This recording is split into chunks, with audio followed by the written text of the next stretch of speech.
na javnoj diskusiji o predlogu pravilnika o porezu na dodatu vrednost, predloga jedinstvenog pravilnika koji treba da zameni postojeći pravilnik iz ove oblasti. Danas smo se okupili kako bismo vam prezentovali najbitnije izmene koje su predložene predlogom ovog pravilnika, kao i da pokušamo da odgovorimo na sva pitanja koje budete imali u vezi sa ovim izmenama. Naš današnji panel predstavljaju Dragan Demirović, pomoćnik ministra finansija u sektoru za fiskalni sistem, Irina Stevanović-Gavrović, rukovodilac grupe za PDV u Ministarstvu finansija, kao i tim poreskih eksperata iz kompanije Deloitte koji je naš projekat za ovu svrhu i angažovao, Filip Kovačević, direktor poreskog odeljenja, Pavle Kutušić, rukovodilac i Nebojša Jovanović, rukovodilac u poreskom odeljenju Deloitte. Pre nego što započnemo sa diskusijom, zamolit ću za nekoliko uvodnih reči sa strane projekta i sa strane Ministarstva finansija, pa bih dao za početak reč direktorki projekta, gospođi Dragani Stanović. Hvala Slobo, dobar dan i hvala svima vama koji ste prisutni danas. Nadam se da ćete uzeti aktivno učešće u diskusiji koja će slediti nakon prezentacije objedinjenog pravilnika. Naš projekat saradnje za ekonomski razvoj je sredinom 2019. započeo saradnju sa Ministarstvom finansija na unapređenju regulatornog okruženja za poreze i poreski sistem, a u međuvremenu je izrađen i usvojeni pravilnik o PDV-u na digitalne usluge i mi smo se tada videli u jednom offline okruženju na javnoj diskusiji kada su nam vaši komentari dosta pomogli da prosto unapredimo sadržaj tog pravilnika i da s njime budemo zadovoljniji. Ja se zahvaljujem ovom prilikom ministarstvu što je pristalo da drži javnu diskusiju o ovim uslovima online i Zoom prezentacija, takođe i kolegama koje su se spremile. A ono o čemu pričamo danas, kao što znate, jeste na koji način se objedinilo 27 pravilnika o PDV-u. To je jedna kompleksna i složena tema i velika i svakako smo identifikovali u razgovorima sa ministarstvom i u razgovorima sa privredom da tu postoji potreba da se kroz objedinjavanje pravilnika ne samo prosto pojednostavi čitanje i kako da kažem, jedan celokupni osjećaj celine u toj materiji, već i da se neka otvorena pitanja reše u pogledu tumačenja propisa i da se olakša privredi pre svega primena tih propisa. Iz ovih razloga mi smo danas tu da vam sa zadovoljstvom predstavimo rezultate dosadašnjeg rada, da čujemo šta vi o tome mislite i da zajednički doprinesemo tome da sadržaj ovog objedinjenog pravilnika koji je rađen i u skladu sa praksom Evropske unije i u skladu sa praksom Ministarstva finansija, a i na osnovu nekih vaših inputa i pre ove javne diskusije, bude koristan i od pomoći i regulatoru i privredi i vama svima koji ste tu. Hvala vam još jednom i željno iščekujem diskusiju. Hvala vam najlepše, Dragana. Sada bih dao reč gospodinu Draganu Demiroviću sa strane Ministarstva finansija. Hvala puno. Želeo bih da pozdravim sve učesnike ovog online skupa, pošto smo sad primorani da tako radimo. Sve ovo što je rekla gospođa Stanović, ja tu ne bih imao ništa ni da dodam, ni da oduzmem. Mislim da je ovo još jedan važan korak u razvoju saradnje između Ministarstva finansija i USAID-a, a na korist čitave naše poslovne zajednice i Republike Srbije. U tom smislu poželeo bih vam, odnosno poželeo bih nam uspešan rad i ono što smatram da je jako dobro je to što na vreme izlazimo sa ovim prvim nacrtom, tako da ćemo imati sasvim dovoljno vremena da u komunikaciji ova predložena rešenja u velikoj meri unapredimo. Tu će nam biti dragoceni inputi iz privrede, jer niko bolje od privrede ne zna sa kakvim se problemima susreću u svakodnevnom radu. Još jednom želim uspešan rad i nadam se da ćemo svi imati velike koristi od ovog značajnog pojednostavljivanja legislative u oblasti poreza na dodatu vrednost. Hvala najlepše, Dragan.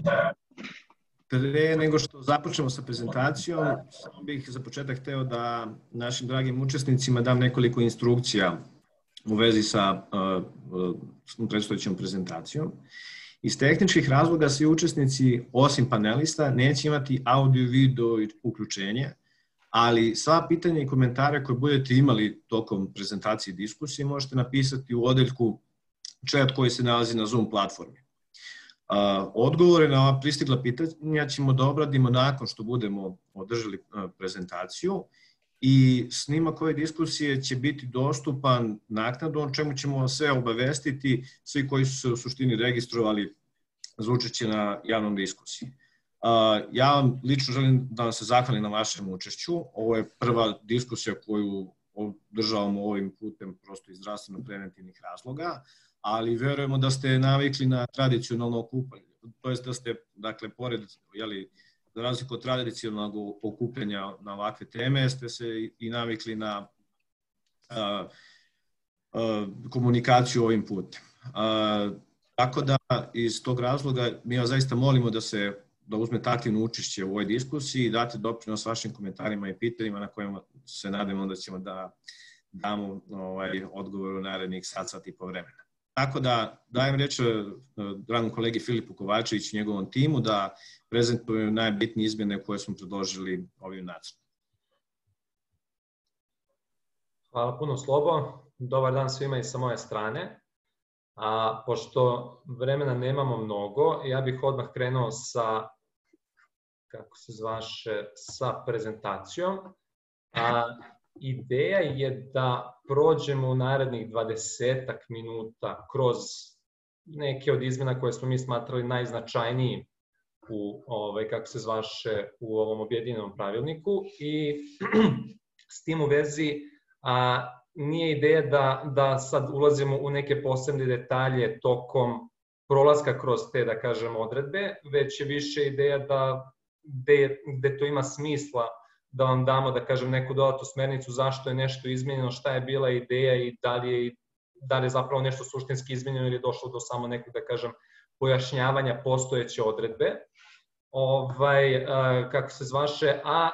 Cilj je naravno da nakon što prođemo kroz te, da kažem, izmene, da se napravi ta, da kažem, jedna opšta diskusija, jer diskusija je zapravo najbitniji deo i za vas, ali i za nas, jer nakon te diskusije možemo da procenimo da li idemo u dobrom smeru, da li bi nešto trebalo dodatno prilagoditi, pojasniti i tako dalje. S tim u vezi, nadam se da svi vidite prezentaciju. Dakle, čisto jedna napomena, objedinjeni pravilnik prati sistematiku zakona o PDV-u. Dakle, kako budemo išli kroz ove slajdove, to je otprilike, da kažem, neki redosled koji se nalazi u samom zakonu. Drugim rečima, to što je ova sekcija prometi bez naknade na prvom slajdu, to ne znači da su ovde najbitnije izmene i obratno. Tako da, eto, to je, da kažem, neka preliminarna napomena, čisto da se orijentišemo u narednih 20 minuta. Na prvom mestu napravili smo izmenu koja se tiče prometa bez naknade i tu je suštinski, da kažem, izvršeno jedno preciziranje i prilagođavanje postojećoj praksi, da kažem, trenutne odredbe i kao što vidite ovde tu, da kažem, nema nekih krucijalnih izmena i ne bi trebalo da dođe do neke značajne promene u primjeni ovog propisa u praksi. Dakle, ovde u ovoj prvoj odredbi je izvršeno više neko preciziranje, šta se smatra rashodom, kako se on dokazuje i tako dalje. Pored toga, ovde je izvršeno, pa možda ne toliko jedno preciziranje, ovde je možda čak i uvedena jedna novina u pravilnik i suštinski je rečeno da se prometom bez naknade ne smatra deljenje kataloga, brošura, lifleta, flajera i sličnih dobara namenjenih informisanju kupaca.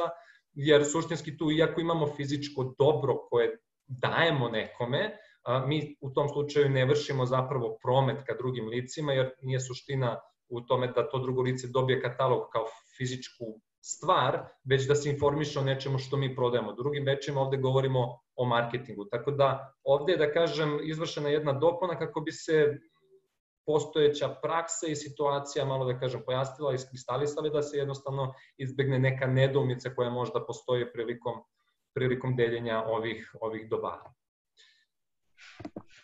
Sledeće, što se tiče uzoraka, poklona, reklamnog materijala i tako dalje, tu opet nije bilo, da kažem, ključnih izmena, više izvršeno neko preciziranje kako bi se jednostavno, da kažem, u praksi lakše orijentisali šta se smatra poslovnim uzorkom, šta se smatra poklonom, šta se smatra reklamnim materijalom, odnosno u kojim situacijama nije neophodno da obračunamo PDV, iako smo suštinski izvršili promet, ako posmatramo član 4 zakona o PDV-u.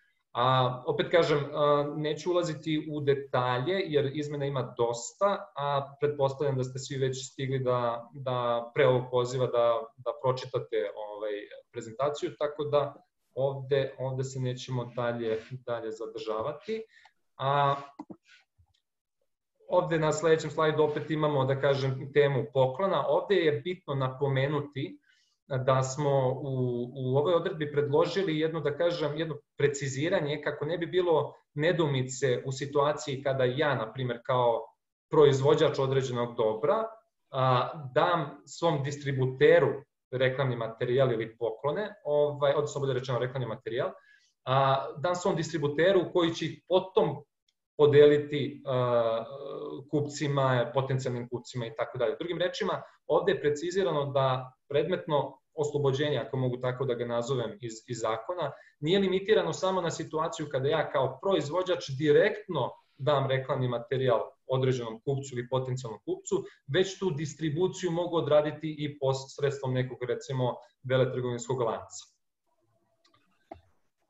Što se tiče prenosa dela imovine, ovde je izvršena jedna velika izmena, a ta izmena se odnosi na brisanje ovog dela koji kaže da za potrebe poslovne celine mi moramo da imamo prenos koji onemogućava prenosiocu da obavlja delatnost na koju se ta poslovna celina odnosi. Šta to suštinski znači? To suštinski znači da bi u praksi primjena ove odredbe trebalo da bude dosta relaksiranija i trebalo bi da bude dosta manje nedoumica prilikom primjene člana 6 i odlučivanja da ne treba da se obračuna PDV u konkretnom slučaju. Drugim rečima, trenutno rešenje kaže da se poslovnom celinom smatra celina kojom se sticaocu omogućava samostalno obavljanje delatnosti koju obavlja prenosilac, što apsolutno ima smisla, ali se istovremeno zahteva da i prenosilac bude onemogućen u momentu prenosa da tu istu delatnost nastavi da obavlja. Sad, pošto u praksi ovo možda bude jako izazovno da se razluči kada je zaista prenosilac onemogućen da obavlja određenu delatnost i zbog mogućnosti da se, da kažem, to činjenično stanje tumači na razne načine u slučaju poreske kontrole, predloženo je brisanje ove odredbe kako bi, da kažem, se primjena pojednostavila, a sa druge strane ovim činom je izvršeno i usaglašavanje postojeće odredbe sa pravilima, odnosno praksom koja važi na nivou Evropske unije u ovom pogledu. Dobro, sledeća izmena se tiče zamene dobara u garantnom roku. Ovde je takođe izvršeno jedno, da kažem, preciziranje i suština, da kažem, izmene se odnosi na ovaj drugi paragraf gde se kaže da se zamenom dobara u garantnom roku ne smatra zamena rezervnih delova i slično u okviru popravke, odnosno servisa određenog dobra. Suština priče je da ako već imamo popravku, odnosno servis određenog dobra, mi pružamo uslugu gde dolazi do sporednog prometa dobara. Pa iz te perspektive izvršeno je, da kažem, preciziranje gde bi trebalo da se napravi jasna distinkcija između same zamene dobra u garantnom roku, odnosno zamene u okviru popravke nekog dobra za koje važi, da kažem, zasebna priča i za koju se poreski tretman utvrđuje u skladu sa konkretnom uslugom koja je u toj situaciji pružena. Što se tiče sledeće izmene, ova je zaista opsežna i ovo je, po mom mišljenju, jedna od najbitnijih izmena koja se predlaže u objedinjenom pravilniku, a tiče se prometa iz oblasti građevinarstva. Mislim, jednostavno, verujem da je svima vama jako poznato koliko zapravo može biti izazovno primeniti PDV pravila na temu građevinarstva u praksi i ovo je bio neki, da kažem, naš skromni pokušaj da tu primenu u praksi pojednostavimo. S tim u vezi izvršeno je, da kažemo, preciziranje u samom pravilniku na temu toga šta se zapravo smatra građevinom, odnosno šta se ne smatra građevinom za potrebe PDV-a. S tim u vezi prva i osnovna možda izmena je predlaganje uvođenja tog nekog, da kažem, limita ispod kog se svakako neće smatrati da je došlo do prometa dobara i usluga iz oblasti građevinarstva. Drugim rečima, ukoliko vršimo promet vrednosti jednake ili manje od 500.000 dinara, mi svakako nećemo razmišljati o tome da li u konkretnom slučaju treba da primenimo član 10 stav 2 ili ne. Drugim rečima, sve isporuke ispod 500.000 dinara po automatizmu bi trebalo da idu sa PDV-om i u tom pogledu ne bi trebalo da bude nekih nedoumica. Naše neko mišljenje, i nadamo se da smo tu negde u pravu, je da će na ovaj način biti eliminisan gro nekih spornih situacija, a koje po pravilu nisu od nekog velikog značaja iz poreske perspektive. Drugim rečima, skuplja je dara nego mera utvrđivati da li treba da se primeni reverse charge za promet vrednosti 100.000 dinara, nego da automatski kažemo, ok, ovde svakako ide PDV i to je to.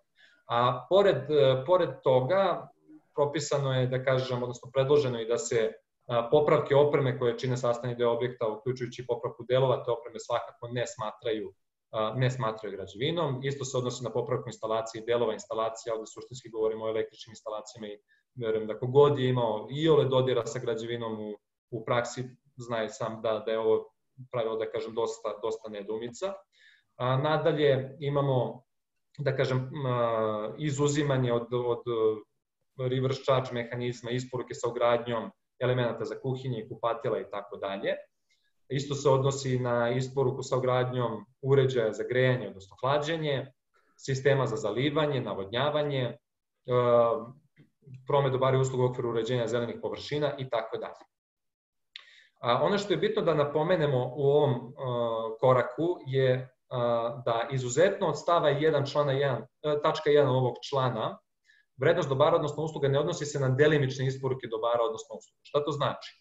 To znači da ovo oslobođenje, odnosno izuzimanje, bolje rečeno, iz tačke 1 od 500.000 dinara se ne odnosi na situaciju kada mi, recimo, imamo izgradnju građevinskog objekta po sistemu, recimo, ključ u ruke, na primer, i gde ja sada vama pružam uslugu izgradnje i sad mi smo dogovorili fakturisanje po spratu. I sad mi kažemo, po spratu ću vam fakturisati, dobro, ovo sad nije realno, ali recimo da jeste, po spratu ću vam fakturisati 400.000 dinara. I na taj način vam izdam 100 faktura.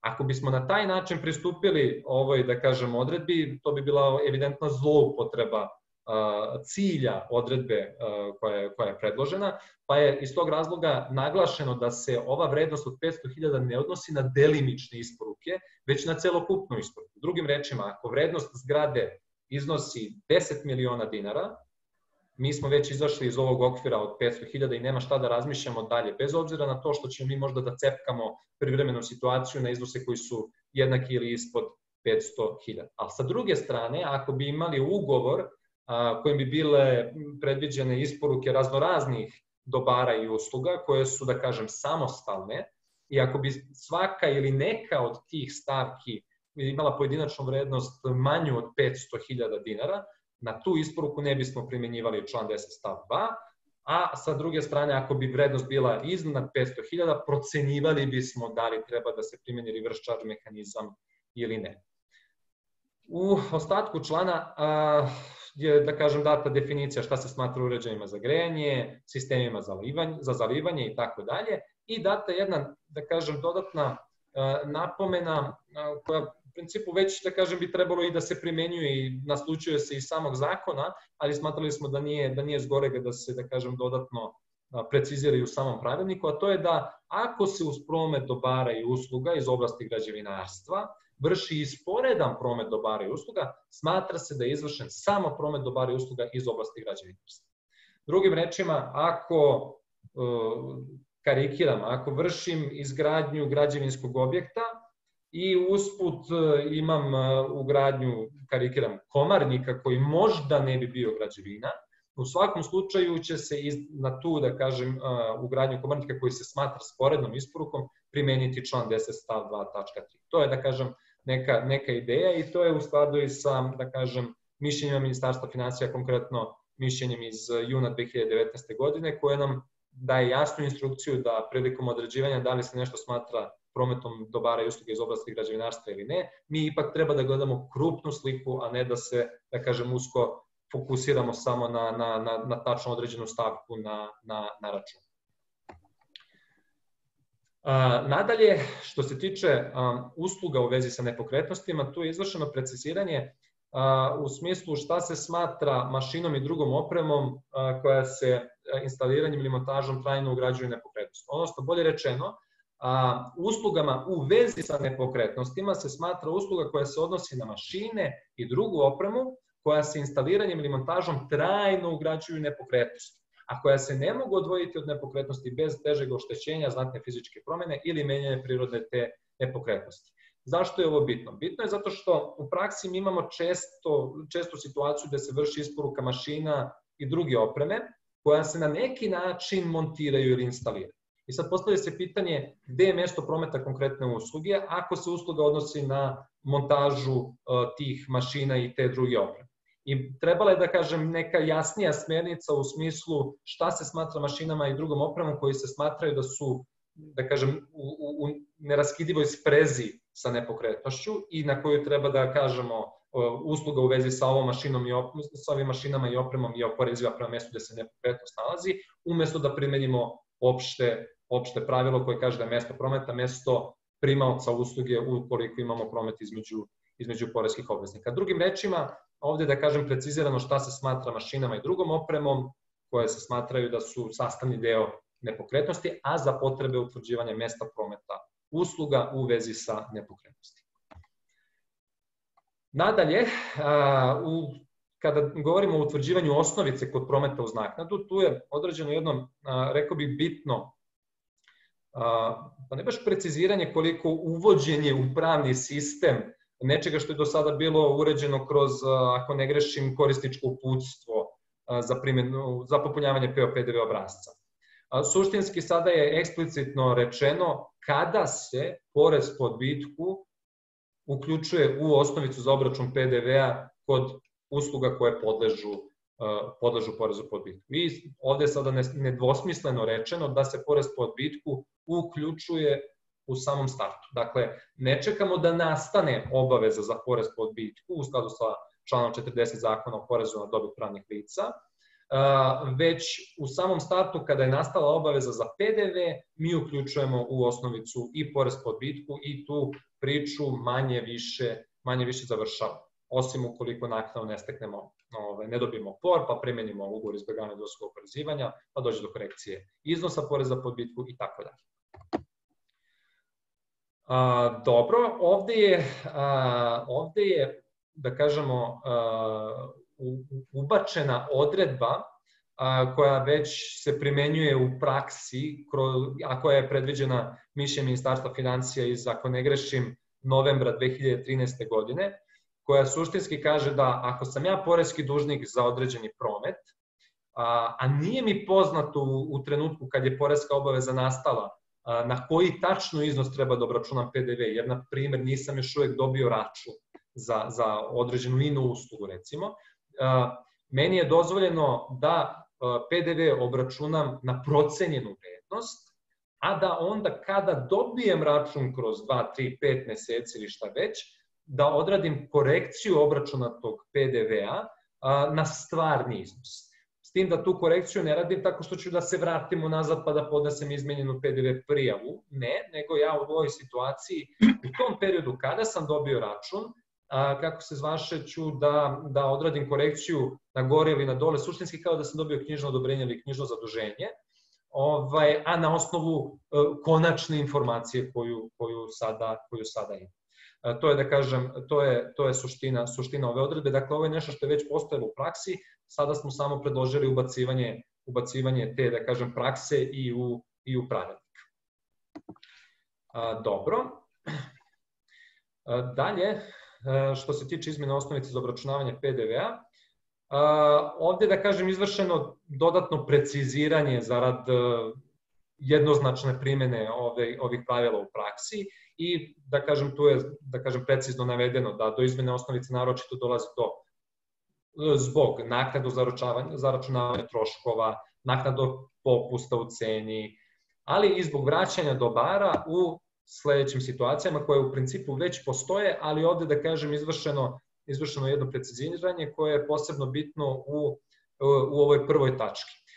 Drugim rečima, pretpostavljam da vam je poznato da u situaciji kada vi meni isporučite mleko, pa ja to mleko ne prodam, a ono je sad pred istekom roka ili je to mleko već rok istekao, ako ja vama izvršim povrat tog mleka, neće se smatrati da je došlo do novog prometa sa moje strane, već je došlo do korekcije osnovice i u toj situaciji vi meni treba da izdate knjižno zaduženje. Šta je ovde, da kažem, ključna izmena? Ključna izmena je dvojaka. Prvo, izbrisan je deo koji kaže da je, odnosno predlaže se brisanje dela koji kaže da je neophodno, da bismo primenili ovu soluciju, da je neophodno da mi imamo propisom ili ugovorom predviđenu obavezu povrata tih dobara kojima rok ističe. Dakle, to više nije relevantno, to jest neće biti relevantno ako se ova odredba usvoji i to bi suštinski značilo da vi sutra, i ako niste tako neku opciju predvideli ugovorom, vi možete da prihvatite od mene to mleko zato što je pred istekom roka i da mi u toj situaciji izdate, kako se zvaše, knjižno zaduženje. Ove ostale stavke koje su ovde navedene su manje više iste, ali ono što je bitno u vezi sa ovom remitendom, to je da je propisano i šta se smatra istekom roka.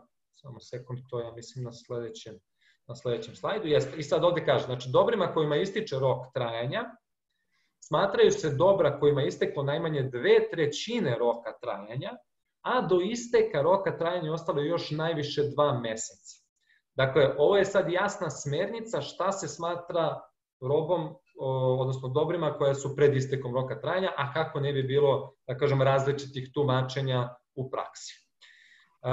Dobro, sad korak unazad. Ovde, da, propisano je takođe, i ovo je sad novina, da se izmenom osnovice za obračunavanje PDV-a smatra, to jest doći će do izmene osnovice za obračunavanje PDV-a i u situaciji kada imamo naknadno ispunjenje uslova za ostvarivanje poreskog oslobođenja sa pravom na odbitak prethodnog poreza, kao i kada utvrdimo razliku između iznosa osnovice utvrđenog procenom i iznosa osnovice u smislu ovog pravilnika. Ako se sećate, to je ovo što smo spomenuli pre nekih 3 minuta, a to je da sam ja u jednoj situaciji obračunao PDV na procenjeni iznos, pa sam, ne znam, 2 meseca kasnije dobio fakturu i utvrdio koja je tačno vrednost prometa na koji treba da obračunam PDV i ovde, da kažem, samo ispraćena logika iz prethodne odredbe, a to je da ja u ovoj situaciji korekciju PDV-a vršim u tekućem periodu bez da se vraćamo nazad i da podnosim izmenjenu poresku prijavu. Isto važi i u slučaju ustanovljavanja razlike između tržišne vrednosti dobara i usluga koji se dobijaju na ime naknade za promet dobara i usluga na dan tog prometa i tržišne vrednosti tih dobara na dan njihove isporuke. Ovde suštinski govorimo o situaciji kada imamo razmenu i gde imamo, da kažem, smem tako da se izrazim, šizofrenu situaciju gde je za moj promet osnovica vrednost vašeg dobra, a za vaš promet osnovica je vrednost mog dobra ili usluge koju vam pruža. Dobro, ok. Da, takođe, izmena osnovice postoji u slučaju da imamo izmenu po osnovu smanjenja ili nepostojanja obaveze za porez po odbitku. To je ono što smo malo pre spomenuli, a to je ako u jednom trenutku obračunam porez po odbitku, odnosno uključim porez po odbitku u iznosu od 20% u osnovicu za obračun PDV-a, a naknadno dobijem POR i primenim ugovor izbjegavanja dvostrukog oporezivanja i onda mi stopa više nije 20 nego je 10 ili je možda čak uopšte i ne. I u toj situaciji mi ćemo onda naknadno u periodu kad je došlo, da kažem, do tog novog činjeničnog stanja usled obezbeđivanja pora, ja ću onda u tom naknadnom periodu da izvršim korekciju obračunatog PDV-a koji sam obračunao na inicijalni iznos. Dobro. Dalje, do izmene osnovice naročito ne dolazi. Pa ovde se sad priča svodi na stranu valutu i situaciju kada imamo ugovoren jedan kurs pa se plati, odnosno imamo jedan kurs koji važi na dan nastanka poreske obaveze, a drugi kurs kada je došlo do, da kažem, do samog plaćanja. U toj situaciji se izričito smatra da ne dolazi do izmjene osnovice, što piše i u zakonu, tako da ovo nije, da kažem, neka novina, ovo je više preciziranje da ne bi bilo neke eventualne nedoumice u praksi. I to je, da kažem, to je suština ove priče i isto važi za ovaj drugi stav, odnosno drugu tačku koja se tiče poreza po odbitku, zato što naravno može doći do promene i iznosa poreza po odbitku koji se plaća u zavisnosti od kursa koji važi na dan nastanka, odnosno obračuna poreske obaveze. Dobro. Ovo je, da kažemo, proširena odredba koja je već postojala, ako smijem tako da kažem, a Irina će me posle ispraviti ako sam slučajno preširoko se izrazio. Suštinski ovde govorimo o sledećem. Dakle, ako se naknadno smanji novčani iznos na ime protiv činidbe, u tom slučaju nema osnova za korekciju osnovice. Drugim rečima, ja vama ne mogu dati NPR popust za promet jabuka, ukoliko ste vi meni izvršili neku kontrauslugu poput, recimo, pozicioniranja tih jabuka na odgovarajućem mestu u vašem prodajnom objektu. S tim da smo ovde, da kažemo, u zagradi predložili i nekoliko konkretnih primera, čisto kao dodatnu smernicu, šta se smatra, da kažem, šta se sve može smatrati protiv činidbom za ove potrebe. Pa tu imamo pozicioniranje dobara, preuzimanje obaveza da se izvrši prevoz tuđe robe, preuzimanje obaveza da se dobra nabavljaju od određenih lica i tako dalje i tako dalje. Ok, došli smo do poreskih oslobođenja sa pravom na odbitak. Ovde bih zamolio kolegu Nebojšu da me malo odmeni i da vas on sprovede kroz suštinu ove izmene. Izmena je bitna posebno za ljude koji imaju uvoz dobara, a pretpostavljam da većina učesnika na ovom pozivu ima dodirnih tačaka sa tom temom. Pa, kolega Nebojša, ako možeš da preuzmeš. Mogu, hvala Filipe. Samo još da vidim ovde, ali ću ja moći da li mogu da menjam slajdove sam, zato što... Menjat ću ja, bez brige. Ajde, okej, važi, ja ću da pričam.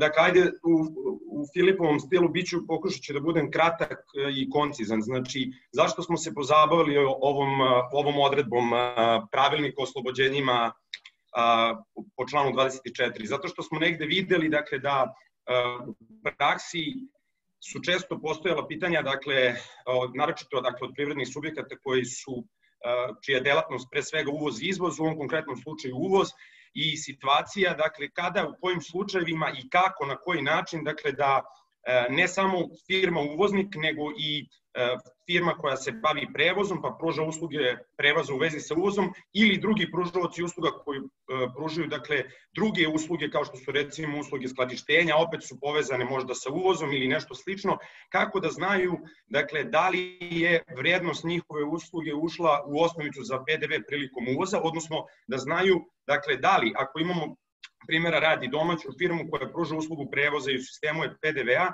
ishodno tome bi u nekom, da kažemo, klasičnom slučaju obračunala na svoju uslugu srpski PDV zato što uslugu pruža drugoj srpskoj firmi koja je u sistemu PDV-a, kako da zna da li da to uradi ili ne, odnosno da zna da li je zapravo u riziku da ukoliko ne obračuna PDV na svoju uslugu u slučaju poreske kontrole, to može da je bude zamereno. Ista situacija, samo promenit ćemo učesnike u priči, dakle može do iste situacije može doći u situaciji, dakle, kad imate stranog pružaoca usluge prevoza, znači strana firma koju pruža istu tu uslugu prevoza srpskom rezidentu, obvezniku PDV-a, i shodno tome dolazimo do situacije dakle, da ako strano lice nije u sistemu PDV-a, a pruža uslugu prevoza koja je u skladu sa članom 12 oporeziva prema mestu primaoca, to je u Srbiji, kako da naš primalac usluge zna da li je vrednost usluge ušla u osnovicu kod uvoza i shodno tome ne mora da radi reverse charge na primljenu uslugu, odnosno nije, pa mora. I shodno tome opet da vaga svoj rizik u slučaju poreske kontrole. Što se tiče samog teksta odredbe, ajde da kažemo da je negde u stilu i prethodnih izmena izvršeno faktički preciziranje i neko dopunjavanje možda odredbe, prevashodno u cilju pojednostavljenja primene ove odredbe u praksi.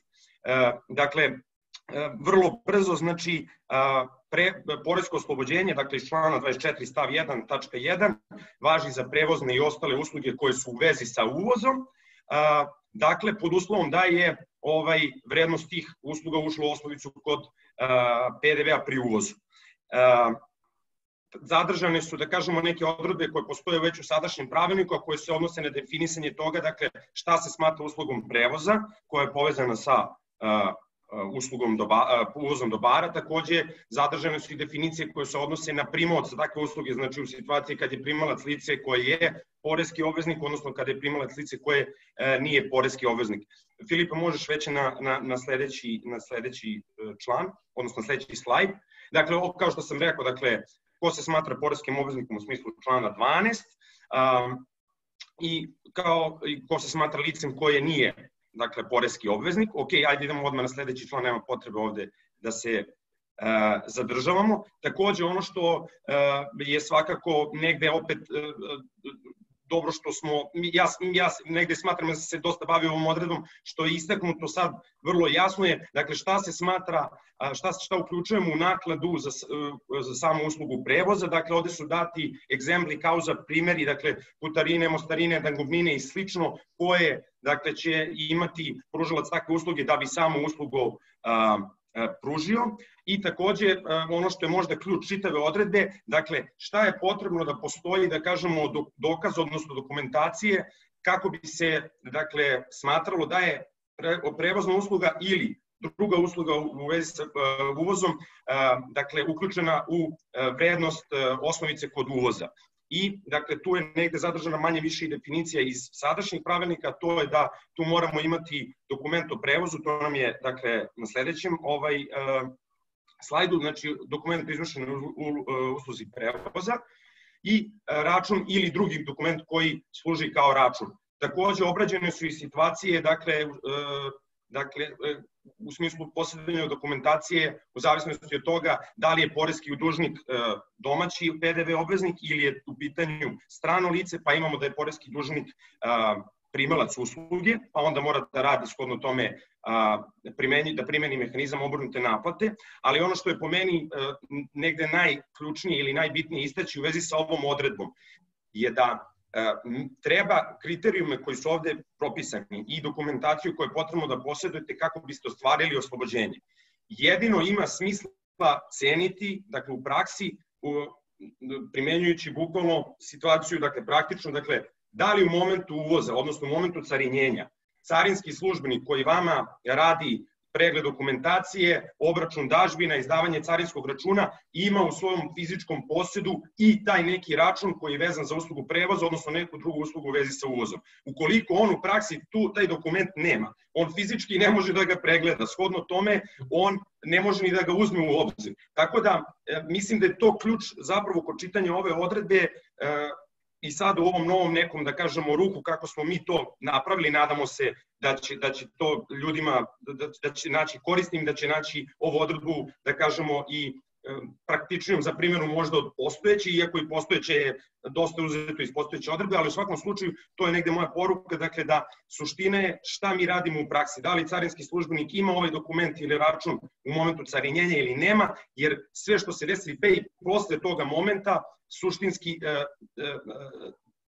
tu situaciju ova odredba ne pogađa, odnosno pogađa jer postoje i, dakle, na sledećem slajdu dodatni stavovi koji se bave situacijama, dakle, da ukoliko nakon izvršene prevozne ili druge usluge dođe recimo do povećanja ili smanjenja osnovice vezano za taj promet, dakle, vi ste obuhvaćeni ili niste obuhvaćeni opsegom ovog člana. Konkretno u ovom slučaju, dakle, nećete biti obuhvaćeni jer on po svojoj suštini faktički treba da samo gađa, dakle, tretman poreski, odnosno PDV tretman ovih usluga u momentu kada se vrši carinjenje, odnosno uvoz, i carinski službenik ima mogućnost da vidi dokumentaciju i da donese samu odluku, a samim tim na taj način je negde i ponašanje pružaoca, odnosno primaoca usluge na taj način da utiče. Eto, poslednji stav na ovom slajdu bavi se i slučajevima avansa, dakle, ukoliko imamo da je naknada, odnosno deo naknade naplaćen pre pružanja same usluge i tretira tu situaciju, mislim da je to još jedno dobro preciziranje i negde informacija opet za učesnike u prometu šta da rade u praksi. Eto, to je negde manje više, nadam se da nisam previše odužio. Hvala, Nebojša. Ovde samo napomena da je na sličan način izvršeno preciziranje prava na ostvarenje poreskog oslobođenja i za usluge povezane sa izvozom, tranzitom i privremenim uvozom dobara, pošto je, da kažem, priča manje više ista, nismo ih posebno isticali u prezentaciji.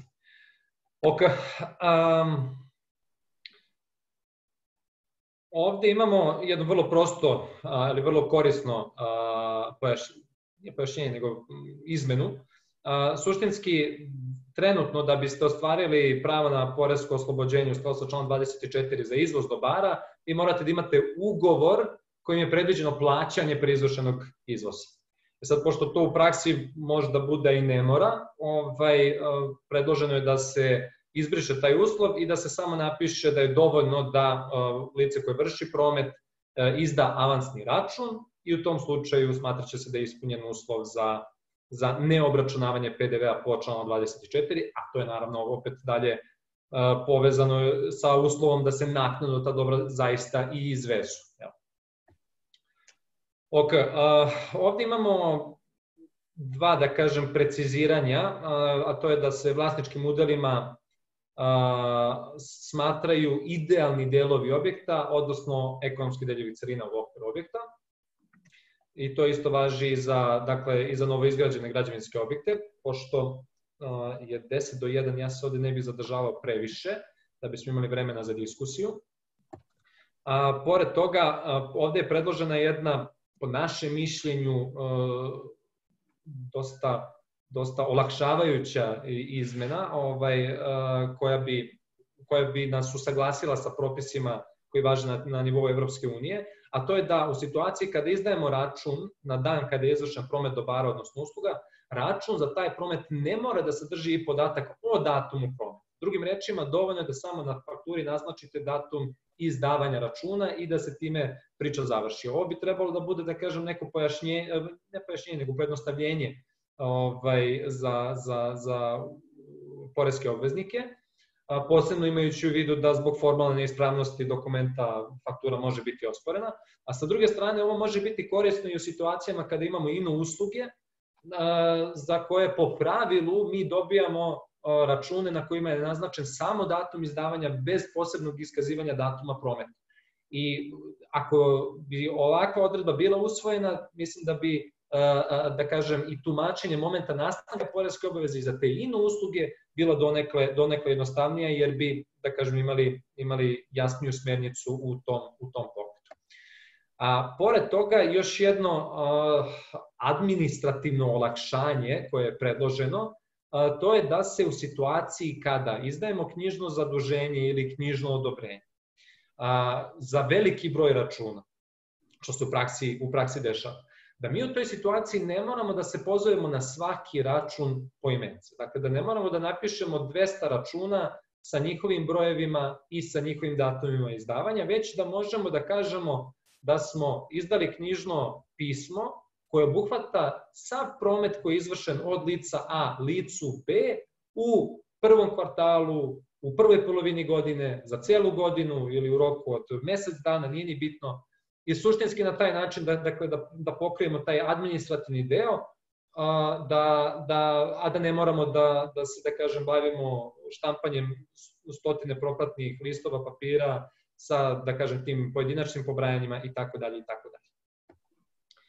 A za sam kraj PDV evidencije, suštinski ovde je, da kažem, izvršeno preciziranje ili možda bolje rečeno preuzimanje onoga što već piše u korisničkom uputstvu za popunjavanje PO PDV-a i suštinski eksplicitno je sada navedeno i u pravilniku, odnosno predlaže se da bude eksplicitno navedeno i u pravilniku za koje podatke ne postoji obaveza evidentiranja u skladu sa ovim pravilnikom i to su, na primjer, kamate na depozite, novčane donacije, troškovi po osnovu računa koji ne glase na obveznika PDV-a i tako dalje i tako dalje. Dakle, ovde je opet, da kažem, bio cilj jedno administrativno rasterećenje poreskih obveznika i privrede.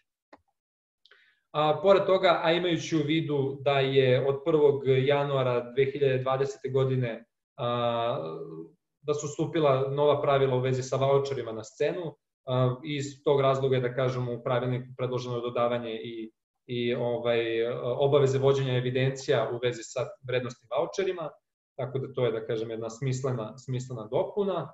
I za kraj, očekivani početak primene je 1.1.2021. godine, tako da, eto, to je otprilike to što je trebalo da se, što smo smatrali da je korisno da se iskomunicira na ovom pozivu i pošto imamo još nekih 20 minuta, Sloba će mi ispraviti ako grešim, za neku diskusiju, možda i neki minut više. Ja mislim da bi sad bilo zgodno da pređemo na pitanja koja su stigla umeđu vremenu i koja ćete, nadam se, nastaviti da postavite.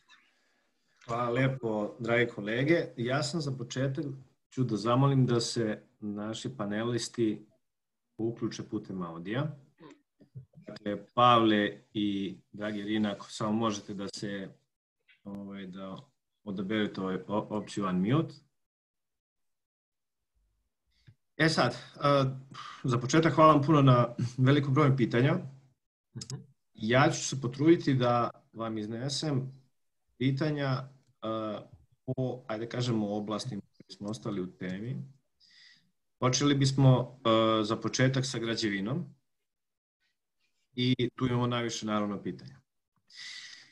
Za početak, u suštini kogod od panelista bude hteo da se uključi, slobodno ostavite se slobodno da uzmete reč. Prvo pitanje jeste da li će se definisati pojam sporedne isporuke. Za sada postoji veliki broj mišljenja za konkretne situacije iz kojih se ne može vidjeti jasno princip utvrđivanja da li se neki od prometa smatra sporednom isporukom ili ne. Čini mi se da bi ovo možda najpre bilo za Irinu pitanje. Dobar dan svima, pozdravljam vas, drago mi je da možemo bar ovako da komuniciramo ako ne možemo da se vidimo. Pa dobro, konstatacija je da postoji veliki broj mišljenja iz kojih se ne može zaključiti apsolutno šta se u određenim situacijama smatra prometom iz oblasti građevine ili ne. Ideja jeste da se ovaj deo malo pojasni, da konkretizacija pitanja bi pomogla ovde za davanje odgovora. Dobro, najlepše. Kolega, da li vi imate možda neki dodatak na odgovor? Dobro. Ja bih možda samo, ako smem, mislim, što se tiče ovog komentara, možda ne bi bilo loše da neko od učesnika dostavi predlog te definicije, pa eto čisto možda nešto što mi nismo uspeli da vidimo prilikom rada, možda nam se, da kažemo, otvori novi vidik pa to nađe put u novi pravilnik. Eto, možda to ako se Irina slaže sa tim, naravno. Ja nemam ništa protiv, ja očekujem da će svi dati svoje predloge. U ovom slučaju, željno ćemo da iščekujemo predlog naših danih učesnika. Sljedeće pitanje je šta se dešava u situaciji kada se ugovor za građevinske usluge sklopi na iznos od 1 miliona dinara sa delimičnom isporukom i sa delimičnom isporukom ispostavi se prva situacija na 500.000 dinara, a onda se usled izmene projekta ugovor raskida i zaključuje se da je prva situacija i konačna u stvari. Prva situacija onda realizuje po pitanju PDV-a. Pa hajde da probam ja pa da vidimo da li gledamo na isti način na ovu situaciju. Po mom mišljenju u ovom slučaju bi trebalo da dođe do promene poreskog tretmana jer bi ovaj iznos bio ispod 500.000 i to bi bila konačna isporuka. Tako da po mom mišljenju na ovih 400.000 bi trebalo obračunati PDV u skladu sa opštim pravilima u tom slučaju. Mogu ja samo malo da se uključim ovde, ali ja mislim da nisu nam ovakva pitanja sada baš za ovu vrstu naše diskusije iz prostog razloga što kod raskida ugovora bi moralo da se sagleda da li je raskinut u skladu sa zakonom ugovor, šta se to zaista desilo, mislim, pa da se onda da neki zaključak, ali dobro. Jasno. Dobro, sledeće pitanje se odnosi, ja bih u stvari samo zamolio da se zadržimo konkretno na ovom pitanju tumačenja, da kažem, termina pojedinačne vrednosti. To je jedan od milova koji smo dobili od učesnika. Dakle, pitanje se odnosi na sledeće. Dakle, prema najavljenim izmenama razumemo da se dobrima i uslugama iz oblasti građevinarstva neće smatrati dobre usluge pojedinačne vrednosti jednake ili manje od 500.000 dinara, u zagradi bez PDV-a. U vezi sa tim nejasno je kako tumačiti termin pojedinačne vrednosti u ovom kontekstu, na primjer, da li kao vrednost celokupnog projekta, da li kao vrednost svake izdate privremene situacije, onda kada imamo privremene situacije, ili NPR kao vrednost svake aktivnosti ponaosob koji izvođač radova vrši ili nešto drugo. Da li... Da, nastavi, izvini. U suštini, ostalo se odnosi, dakle, kako tumačiti predviđen izuzetak od ovog pravila, da li pojedinačna vrednost dobara, odnosno usluge, se odnosi na delimične isporuke dobara, odnosno usluga, to u suštini, ajde da kažemo, pitanje koje se odnosi na tumačenje ovog termina. Ajde da probamo ovako vrlo plastično i prvo napomena, odlučeno je da se izostavi taj termin pojedinačna vrednost, da ne bi dolazilo do zabune, kako se zvaše, tako da sada se govori samo o vrednosti prometa koji je ispod ili iznad 500.000 dinara. I sad s tim u vezi, hajde da probamo ovako. Ako imamo jedan ugovor u okviru kog imamo isporuku dobara vrednosti preko 500.000, imamo isporuku dobara vrednosti ispod 500.000, imamo isporuku usluga vrednosti, recimo, ispod 500.000. U konkretnom slučaju, a na prvom mestu moramo da ustanovimo da li su te tri isporuke samostalne. Dakle, da li govorimo o delimičnoj isporuci, da li govorimo o sporednom prometu i tako dalje. Ukoliko su to samostalne isporuke, a samo su definisane, da kažemo, u okviru jednog ugovora, mi ćemo za ovaj prvi promet dobara, čija je vrednost iznad 500.000, da procenjujemo da li treba da se primeni član 10 stav 2 ili ne, dok bismo za drugu isporuku dobara i usluga čije su vrednosti ispod 500.000, automatski reći da tu nema primjene člana 10 stav 2 i drugim rečima na ta dva prometa bi trebalo da primenimo opšta pravila. Tako da to je, da kažem, neki koordinatni sistem. Dakle, ono što je bitno je da vodimo računa da nije delimična isporuka u pitanju i da vidimo da li je nešto, da kažem, samostalna celina ili nije. To bi trebalo da bude neki koordinatni sistem za ovih 500.000. Hvala najlepše, Filipe. Idemo na sledeće pitanje. U savremenim sistemima gradnje, hale, marketi i tako dalje, sve je ugradno i u slučaju demontaže se vrši rušenje, izmeštanje, prepravka zidova i tako dalje, ali to suštinski ne predstavlja teže oštećenje jer se brzo sanira. To jeste, ajde kažemo, komentar iz ovoga je treba jasnije definisati šta predstavlja teže oštećenje. Dobro, znači što se toga tiče, a pošto vidim ko je postavio pitanje i znam da Aleksandar ima iskustva u pisanju odredbi, mislim da će se Aleksandar vrlo lako složiti da je jako teško definisati svaku pojedinačnu stavku, a tako da obuhvati sve što treba da obuhvati. i da propis ne bude na 1000 strana, nego na neki, da kažem, u nekom prihvatljivijem obimu. S tim u vezi ja lično, kao Filip Kovačević, mislim da ovo nije loša ideja, samo je pitanje koliko je to realno izvodljivo u praksi i pitanje da li bi dodatna definicija napravila više štete no koriste. Eto, to bi bio moj komentar. Ne znam da li još neko od kolega ima šta da doda na tu temu. Suštinski to što ti rekao, Filipe, i generalno, pošto je pravilnik kao pravilnik, njegova ideja je da pojasni razne stvari.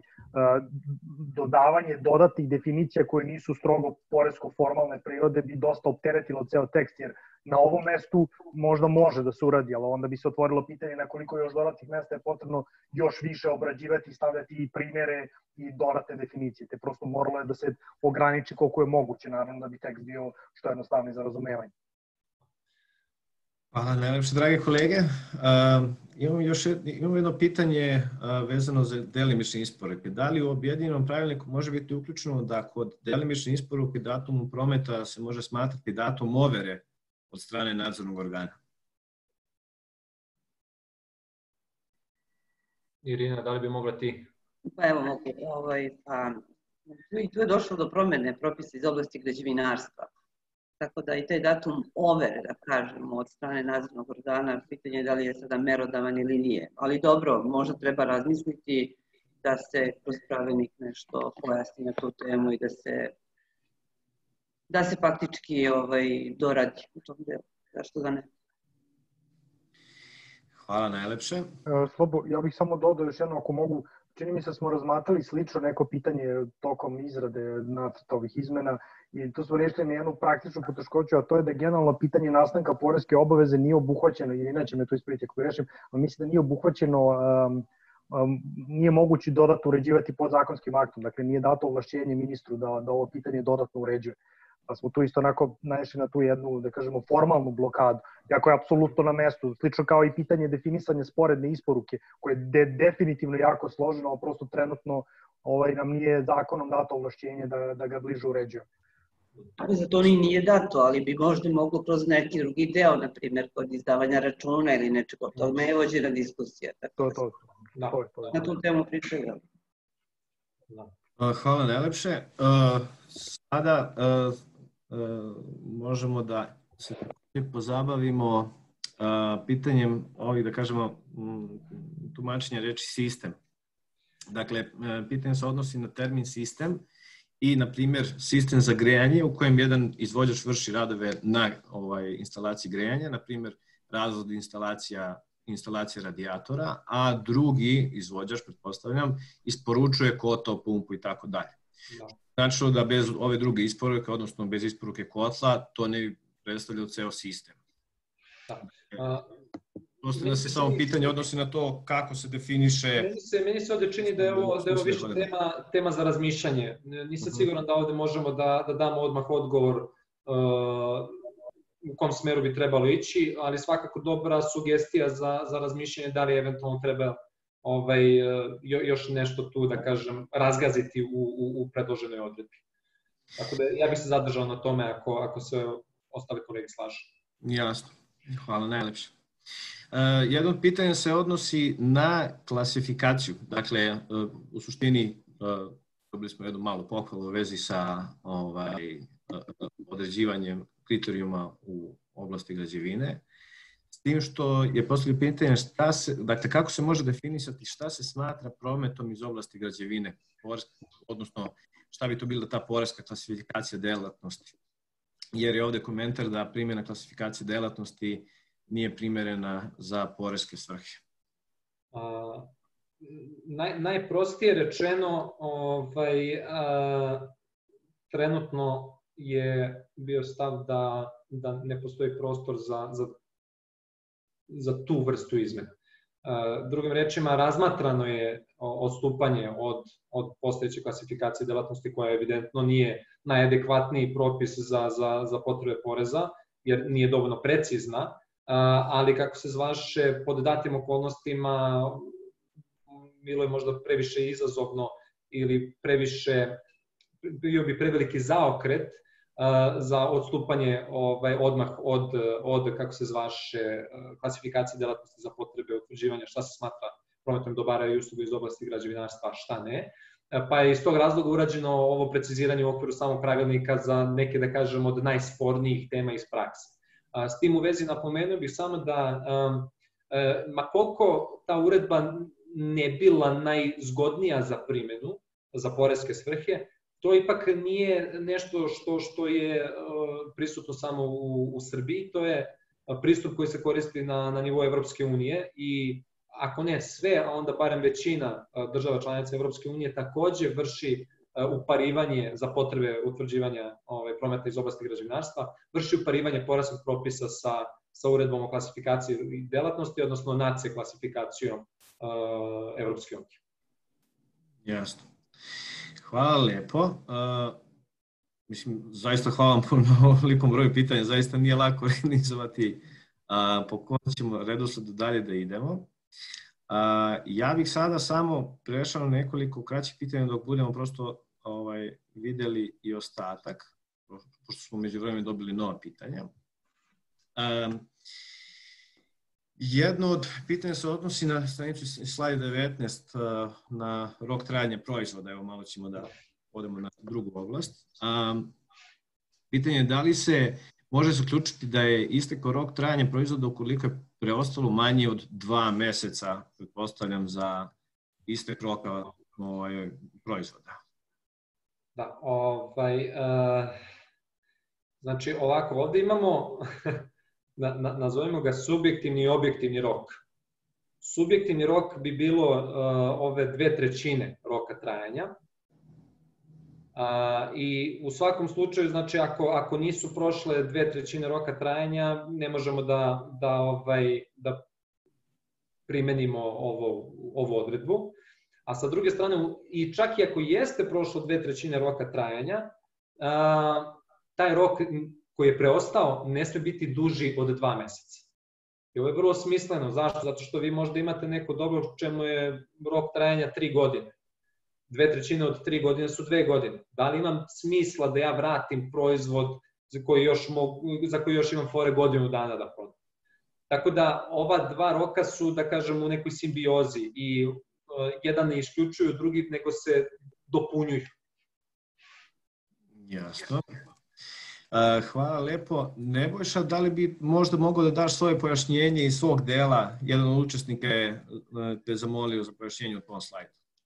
Jeste, znači bila su zapravo i 2 pitanja, vidim da je bio pre toga jedan komentar, znači pitanje i komentar su apropo člana, slajd 25 koji se odnosi na uključivanje usluge prevoza, odnosno vrednosti drugih usluga u osnovicu kod uvoza. Razumem zašto je zašto oba učesnika imaju istu vrstu, da kažemo, dileme u smislu ove uloge carinskog službenika, odnosno dostavljanja računa carini. Znači, ajde čisto da pojasnim, moguće je da u brzini sam i ja negde ostao nedovoljno jasan.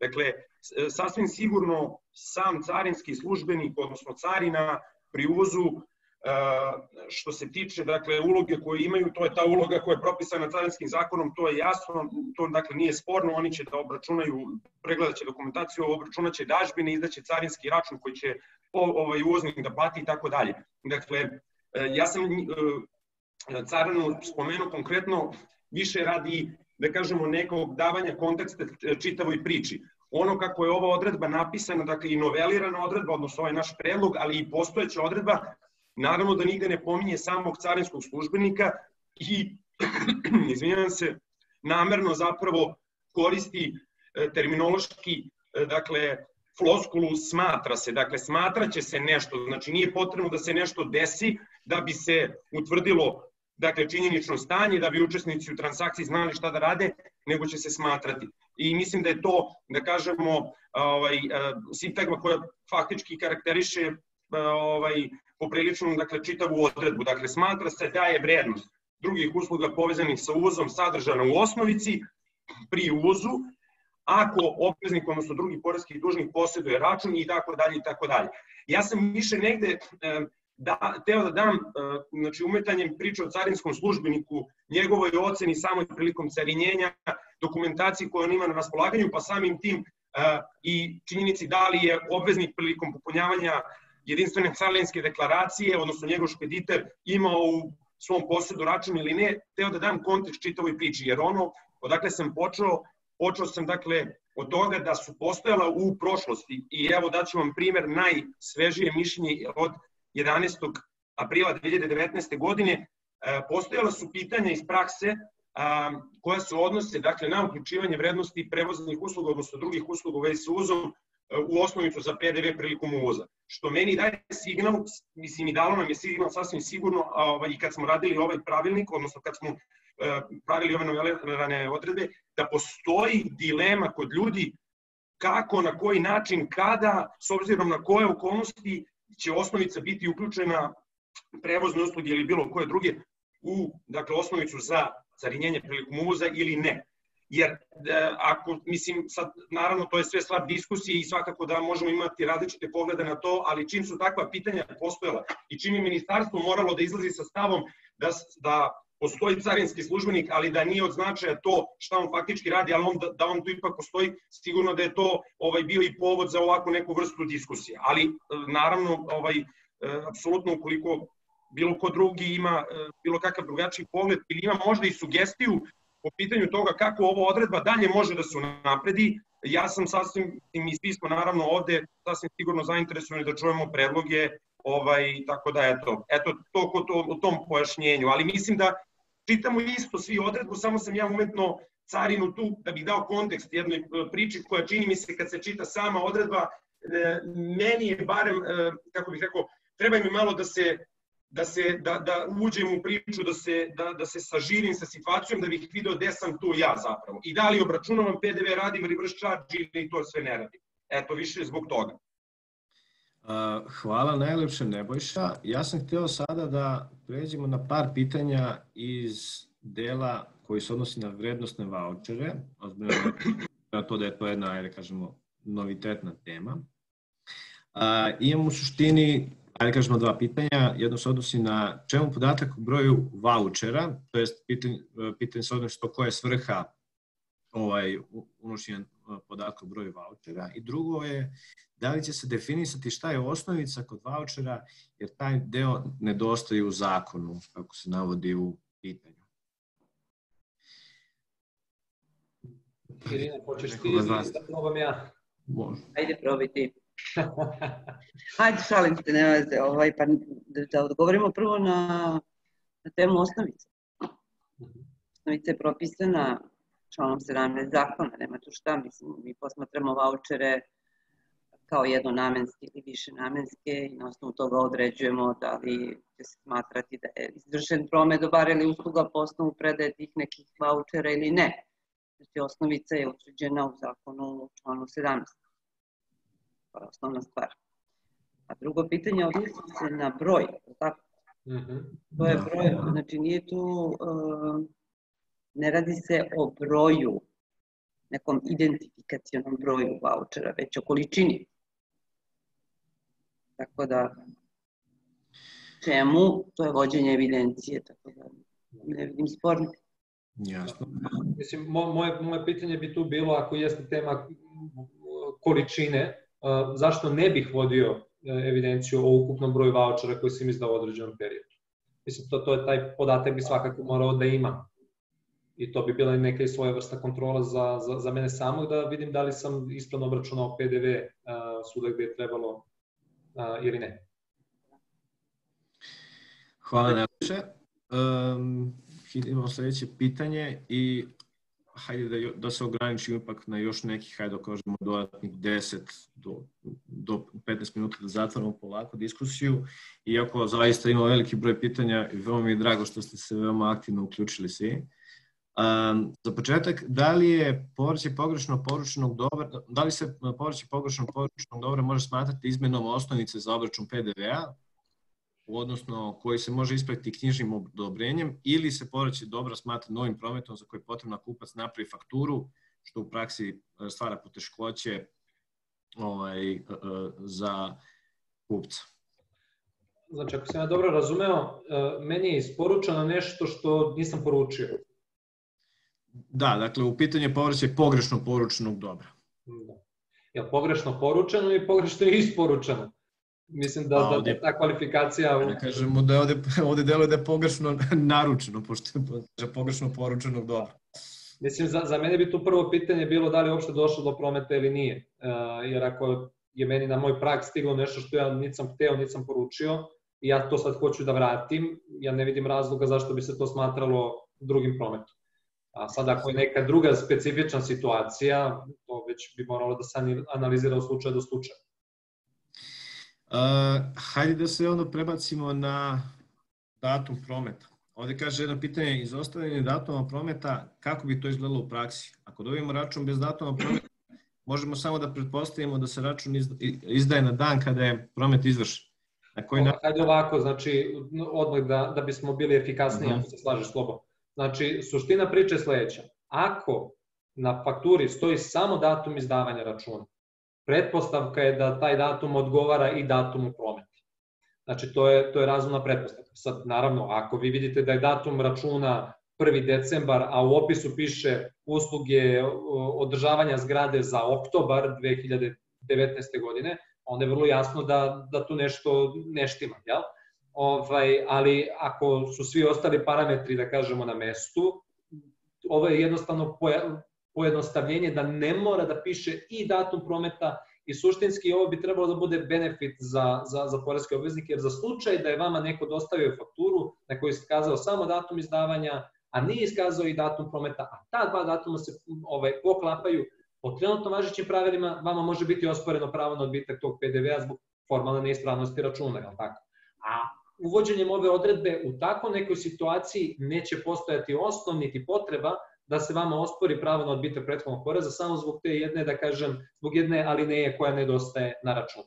Sa druge strane, ako je vama lakše da izdate fakturu na kojoj piše i datum izdavanja i datum prometa i u situaciji kad se ta dva datuma poklapaju, vas niko ne sprečava, vi možete da nastavite kao i do sada.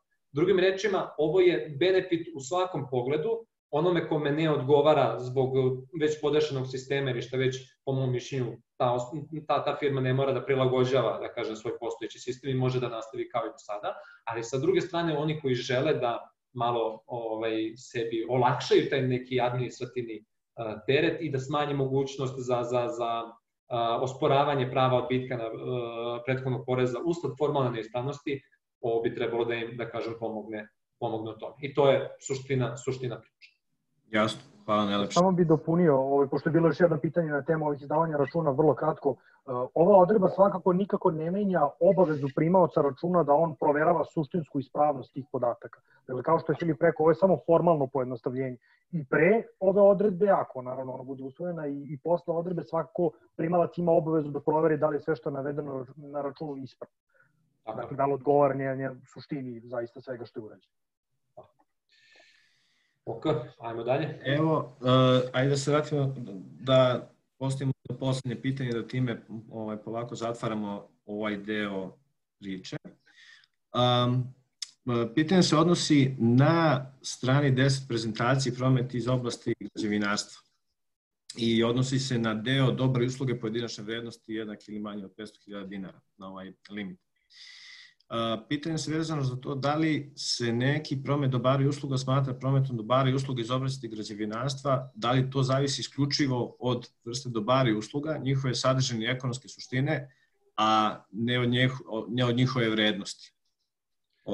Pitanje koje se odnosi, mislim, razlog ovom pitanju jeste upravo položaj obveznika PDV-a koji se bave prometom dobara i usluga iz grupe specijalizovanih građevinskih radova i klasifikacije delatnosti. Hajde ovako, slobodno. Znači, suština priče je gleda se jedno i drugo. S tim da ako je promet ispod 500.000, postaje mi irelevantno. Znači, automatski znam da ne može da potpadne pod oblast građevine i automatski znam da obračunavam PDV.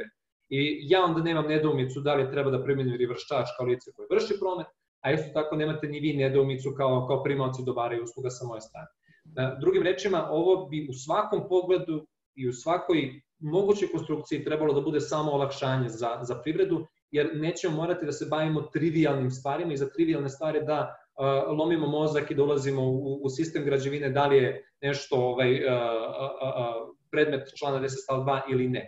Dakle, do 500.000 ne razmišljamo uopšte da li je građevina ili nije. Primenjujemo opšti sistem.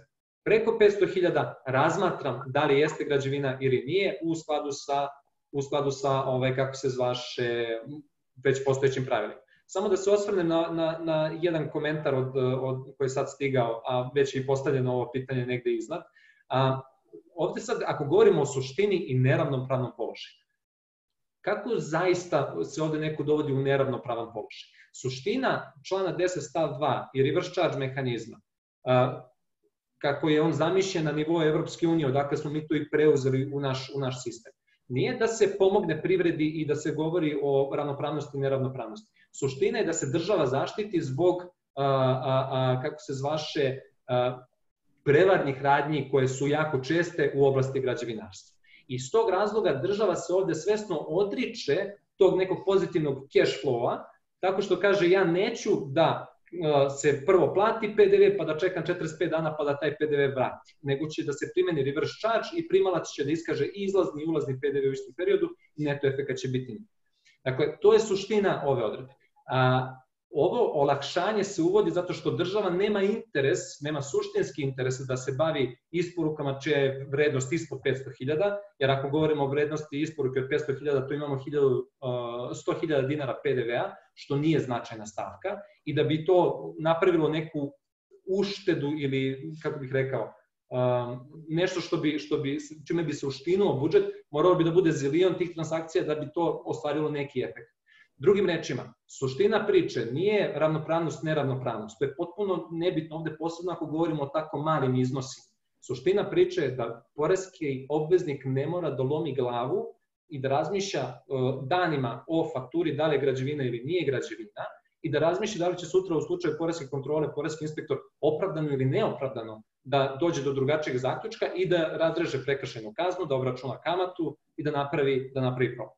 Tako da, mislim da zaista ova odredba iz kogod ugla da gledamo bi morala da bude samo pozitivno prihvaćena u smislu ovo je zaista benefit za poreske obveznike. Jer manje administracije, manje neizvesnosti, manji rizik od prekršajne kazne i tako dalje. Dakle, zaista je nešto što bi trebalo da nam olakša život na dnevnom nivou kada govorimo o primjeni PDV-a u praksi. Pa hvala ti najlepše, Filipe. Nažalost, naše vreme za razmatranje svih pitanja koje smo dobili je polako isteklo. Ja bih lično volao da možemo još da barem nekih pola sata ili sat vremena se pozabavimo svim tematikama na koje ste uputili. Hvala vam najlepše na vašem vremenu i na vašem prisustvu. Za početak našim dragim panelistima, gospođi Irini, Draganu, Filipu, Pavlu i Nebojši. U daljem periodu, u suštini, mi ćemo da obezbedimo snimak ove javne diskusije sa odgovorima na sva vaša pitanja. Sva vaša pitanja koje ste inače postavili ćemo proslediti dalje panelistima i zaista ćemo se potruditi da damo odgovore na ona pitanja koja možda do sada nismo pokrili. A u svakom slučaju, ja se zaista nadam da je ova javna diskusija ispunila, da kažem, neku svoju svrhu, da ste se upoznali sa tim nekim ključnim predlozima izmjene i dopuna koje smo do sada napravili, da ćete u daljem periodu kao učesnici, kao prosto, da kažemo, direktni stakeholderi u celokupnom ovom procesu objedinjavanja PDV pravilnika, da ostanete uključeni i da prosto aktivno doprinosite unapređenju regulative u ovoj oblasti. I ono što bih posebno želeo da se zahvalim prosto jeste jedna suštinska uloga sektora za fiskalni sistem koji predvodi gospođa Irina, prosto iz razloga što je jedno takvo iskustvo bilo zaista od presudnog značaja da se da kažemo, ova vrsta projektne aktivnosti, ovakav rad na jednoj veoma bitnoj stvari koja je, da kažemo, neka boljka u PDV sistemu Srbije, maltene otkad je uveden PDV, prosto dovodi u jednu fazu... Ovo samo moramo da te ispravimo ovde iz sektora. Sektor za fiskalni sistem predvodi gospodin Dragan Demirović, a ja sam načelnik Naravno. PDV. Izvinjam se, iz sektora za PDV, odnosno Odeljenje. Dragan Demirović fiskalnog sistema. Prosto bilo je od suštinske važnosti bilo da se, ajde da kažemo, se uključenje ovog tima ljudi i ovog iskustva prosto kroz ovaj celokupan period, da ovaj period je trajao nekih 9 meseci, finalizuje u jednom, eto da kažem, po mom mišljenju, veoma kvalitetnom predlogu koji će, nadam se, rešiti u daljem periodu, ajde da kažemo, jedan veliki broj pitanja u samoj primjeni propisa, a ono što je, ajde da kažemo, zbog čega je započeto objedinjavanje propisa iz celokupne ove oblasti, što je zaista bio jedan veliki izazov, dakle, s jedne strane kao projekta u celini, a sa druge strane i, dakle, naših partnera sa kojima smo radili na svemu ovom i celom temu. Ja bih se lično zahvalio celom timu, dakle, i gospodinu Draganu Demiroviću, i Irini Stevanović-Gavrović, Filipu Kovačeviću, Pavlu Kutlešiću, Nebojši Jovanoviću na, ajde da kažemo, 9 meseci veoma predanog rada na ovom poslu.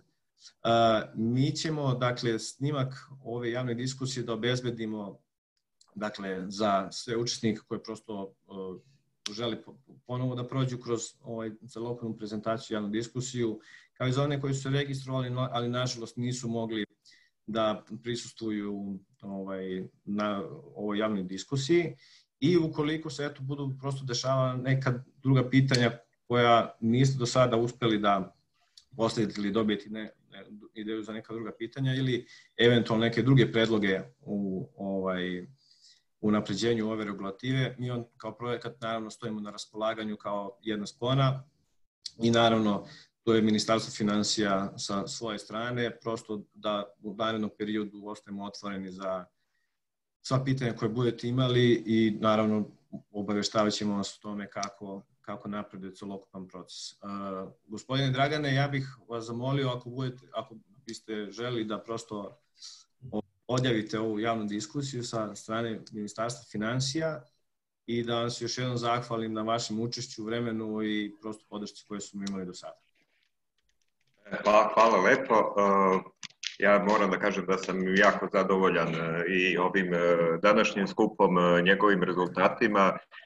Vidjet ćemo još šta ima od pitanja na koje nije odgovoreno, pa ćemo svakako se njima pozabaviti i pokušati da u narednom periodu i dalje unapredimo ovaj tekst pravilnika.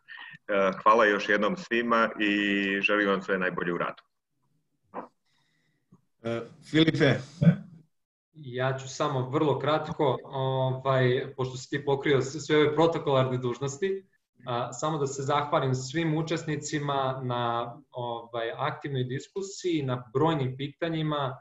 Jako mi je žao što nemamo vremena da odgovorimo na sve tokom ovog poziva, jer vidimo da zaista interesantnih tema za razmatranje, ali opet potrudit ćemo se da dostavimo u nekoj pisanoj formi, barem na neka od najbitnijih pitanja odgovor.